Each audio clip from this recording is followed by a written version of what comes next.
Hello everyone, you guys have asked for it. You want to see my garage, driveway and podium tour. Show you how I've got it set up and what ideas I've implemented. First of all, I do have the Richmond mansion. It seems like the best choice. I don't regret it. But that door in the background is bugging out and has been annoying me for the last 10 minutes. Yeah, I'll have to get an electrician. It's because my dog. I have a Labrador. He's a good boy. My cat's somewhere as well, but they're both wanderers. They're never where I want them to be. But we're not looking at that today. We're looking at my garage, podium, and car collection. So if you do come into my mansion, you'll see what I have up front first. I'll tell you the reason why I went for this approach. So we have the Cognoscenti. I like this car. I think it's underused. It's my luxury car, and I've gone for more of the realistic approach and how I want my dream mansion in real life. The cars that I have outside are the ones that are going to be used most of the time. So for example, a long wheelbase car. And as another driveway car, we have my daily driver, which I take out by myself, which is the BSTR. I love this build. I haven't changed it for so long just because I think it works. And it's a car that I wish we had in the UK. I probably still wouldn't be able to afford one, but a CTSV just looks like a gangster car and sounds amazing. But there we are. There's my two driveway cars. Let's have a look at my garage. We'll go to B1 first. Here we are. And I didn't really go for a certain theme in the garage. I think if I was to invite everyone to my mansion, which people do quite often, I don't want it to be all the same cars or all American cars, as they don't get to see much variety. But we'll start off with my Banshee GTS. Went for a race car. I think it looks amazing in loads of different... I like what Rockstar did with the Banshee GTS. Same with the Comet S2 and a load of other cars where you can make so many varieties that it makes sense to have a few Banshee GTSs, which I do have. And we have a missing car because it's my driveway car. And yeah, I just think Rockstar should have allowed us to have more space, because there's loads of driveway space we can use, but there's not enough slots. And they use one of our garage slots instead of adding more slots. I did have an idea of a video of what Rockstar can do to make this a 10/10 DLC, or could have done. Let me know if you still want me to watch that. I'm debating uploading that one, because people are just going to see it as me moaning, when really I'm not. I like this DLC. But yeah, not much to say about that Sentinel XS4. Right now, I've got 11 million and 12 million, and I'm grinding.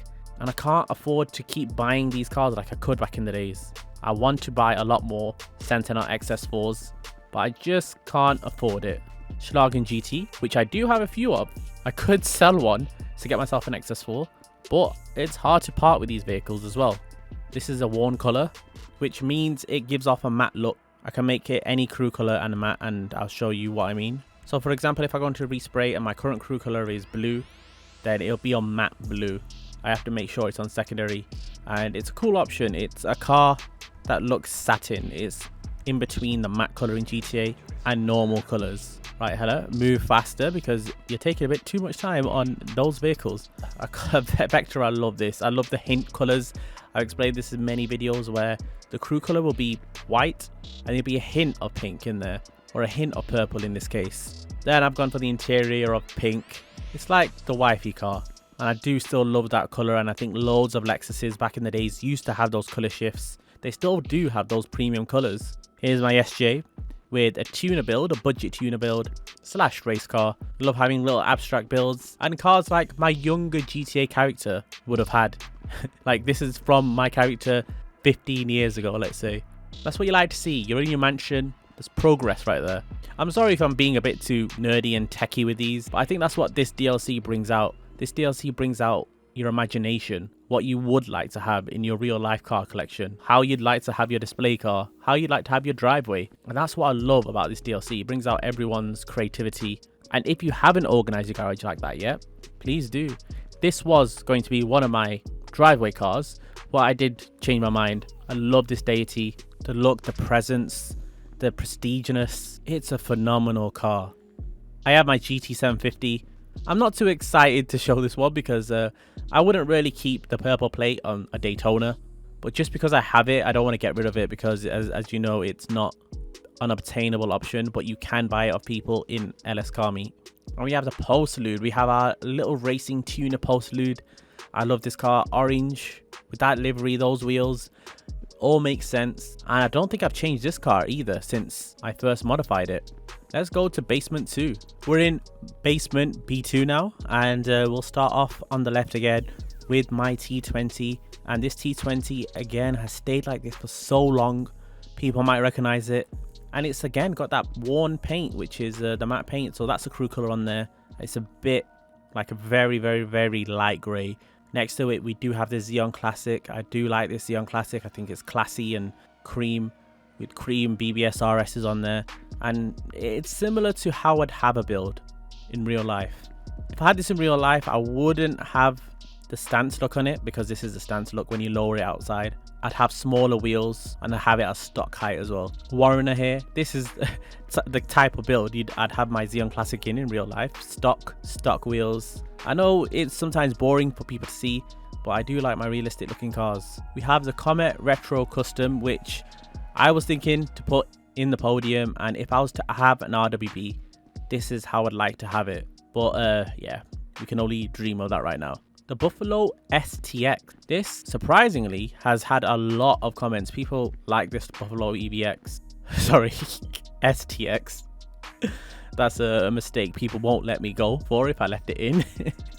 And yeah, another worn color, a satin color. And satin is not necessarily the best choice all the time, but when you have a certain modification that is not common, not every GT Online player has, it just makes the car feel a bit more special, I have to admit. The Eudora, I know I keep saying I love these cars, but this one is special. When you drive it, when you see it in the sun, when you see it in the dark, the driving is so fun. It just wafts around, you feel like you're about to flip, but you don't. It looks classy. How can you not like that car? My greed would. So I tried to make the SimSim car. If you couldn't recognize, probably because it doesn't really work, but I spent so long trying to match the color of the SimSim car in the SimSims to this GTA, but of course GTA and the SimSims are animated very differently, so the color contrast will be really different.